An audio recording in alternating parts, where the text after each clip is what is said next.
Jace Denman for Flag Family Media. I'm here with Dragon quarterback Jack Strand. Jack, what can we say about last week that hasn't really already been said? A phenomenal comeback victory. What was it like in the locker room after that game? Oh, it was incredible. Being able to celebrate with each other, the guys on the team that have put in the work, to be able to get to that moment, and then having all the coaches in there too, and just being able to celebrate a big win. It was really special. Something I'll never forget.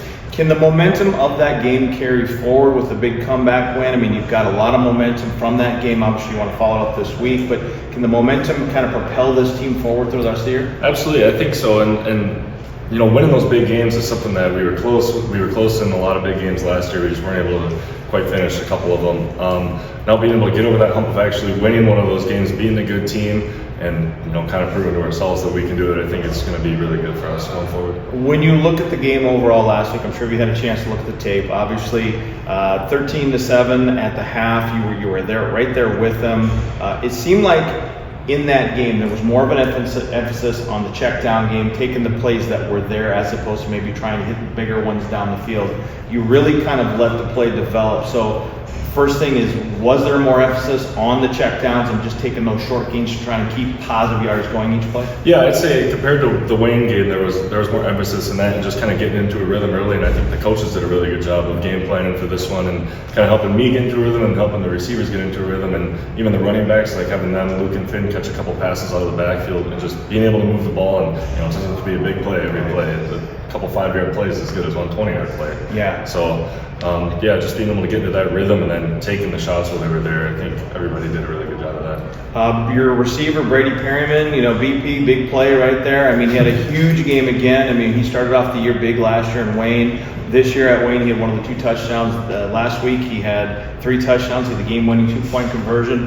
What can you say about your guy, BP? BP, I mean, he's special, and some of the things that he's able to do, still blows me away sometimes. Some of the catches he makes in practice, he'll go up one-handed and pulling down and getting both feet in on the sideline. You only need one in college, but we always say, that would have been good in the NFL, because that's kind of how BP is. Yeah. But I mean, he's an incredible athlete, and being able to throw him the ball is really something special. Talk about a couple other guys that had big games as well. Obviously, Gage Florence, he's always having big games out there. Madden Thorson, I mean, he came on kind of the scene last year when Ryan Bieberdorf was injured. Got his feet wet, had some big games for you guys last year. Both those guys on Saturday last week in Duluth, they really had important catches. They might not have had the touchdowns that BP had, but they were there when you needed it the most, right? Yep, absolutely. And I think both of them, both Madden and Gage, had at least one, if not a couple 4th down conversions. I know Madden had one on the last drive. I think Gage had one a couple drives before that. And so being able to trust those guys in those situations, being able to throw them the ball, and I know they're going to be open, they're going to go get it and make a play for us when we need it. And I'd say Luke Emdig, especially, too, he made a couple huge plays for us. He had a 4th and 10 that we threw it short of the sticks, and he was able to go and get the first down. And then the last drive, he had the 4th and 5. Caught it short of the sticks again and went and got it. Made a great move on the linebacker to get open. And then, of course, the touchdown with no time remaining. I was able to I was trusted him, throw the ball short of the goal line, and then I knew he'd go make a play. He'd find a way to get in the end zone for us. We'll just talk about the offensive line for a second. Obviously, they did some shuffling. They're trying to keep that left side, your blind side, fresh. When James had talked to Tyler Martin, one of your starting linemen there, what can you say about that offensive line? Obviously, those guys themselves also kind of cleaned up a lot of things from game 1 to game 2. So obviously, talk about them a little bit and how you guys have kind of cleaned things up going from game 1 to game 2. Yeah, I think they did a really good job on Saturday, and being able to get the ball out early and help them out, I think, is something that's been a benefit for us too. And we try to help them out with motions and stuff, kind of mixing up the defense, and then our snap counts too. So they're not able to time it up with the blitz or whatever. But yeah, they've done a really good job in the pass game, and then some of the few run plays that we've had a couple that have gone for first downs, gone for 10-15 yards, and so they've been doing a really good job in the run game too.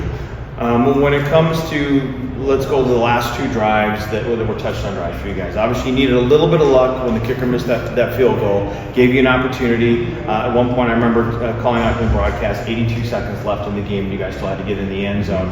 When it came to that last drive, is it largely unscripted? Is it just everybody's just kind of doing the read the defense and take what they're giving you? So some guy's getting a fade pattern, cool. Somebody's getting a slant or a post, you're just going to go with that, and you've got to go through your reads and find those guys. Yeah, it was something that we kind of talked talked about after the game. So we have Coach Lockley, he calls most of the plays, but then Coach Jack, the quarterback's coach, and Chase, the receivers coach, they each call a couple drives a game too. And so they were kind of joking after the game that they were all calling plays on the last drive. It was kind of just a combination of three great football minds being able to get us in the best situation possible.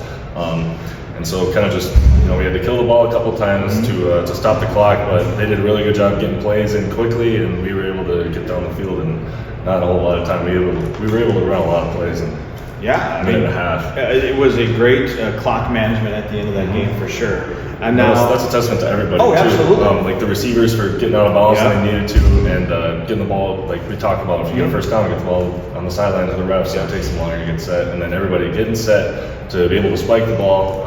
Everybody was really sharp on both the last two Absolutely. Drives. And so you talked about Luke Emdek, obviously the touchdown reception. Another time he had to catch it short, finds his way in the end zone. But the 2-point conversion, the play that James and I have kind of talked about, obviously the receiver Brady Perriman had inside leverage there, set him up perfectly for that slant. Obviously, if that cornerback shades to the inside, maybe you're throwing another corner pattern there, just trying to loft it up. So when you guys came to the line of scrimmage, I think I talked to you after the game. I think you knew you were going to BP on that play, but it was all about where that defensive back line is, right? Yeah, it was, and so they had called a timeout actually. So there were 2 timeouts called. We called timeout after we scored, and then we went and lined up, and I saw that they were giving him outside leverage, and I was thinking, we're probably not. Fade probably isn't the best option here, and he actually gave me the signal to run a slant. Oh, okay. And I really liked it. And then when we went out the second time, actually I missed one of the motions on our concept of the field, so it's a good thing that I went to Brady, because otherwise that wouldn't have been real good for us. But yeah, I saw the outside leverage. I saw that they didn't really have anyone on the inside for him.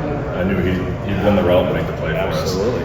All right, long road trip. You got half the team flying down there, half bussing, and then you're flipping on the way back.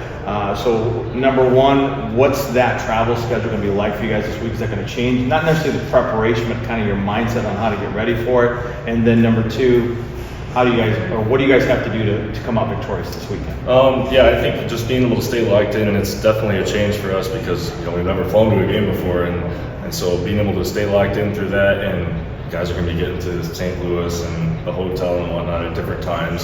So making sure that when we have walkthroughs and meetings, we're sharp. And then I think the key to the game is just going to be getting up early and making sure we don't let them stay in the game at all. There you go. Obviously, get up early, put the hammer down when you get the chance. All right, so Jack, best of luck this week, and we'll be there covering all the action. So we'll talk to you next time. This is Jace Denman for Flag Media with MSU quarterback Jack Strand.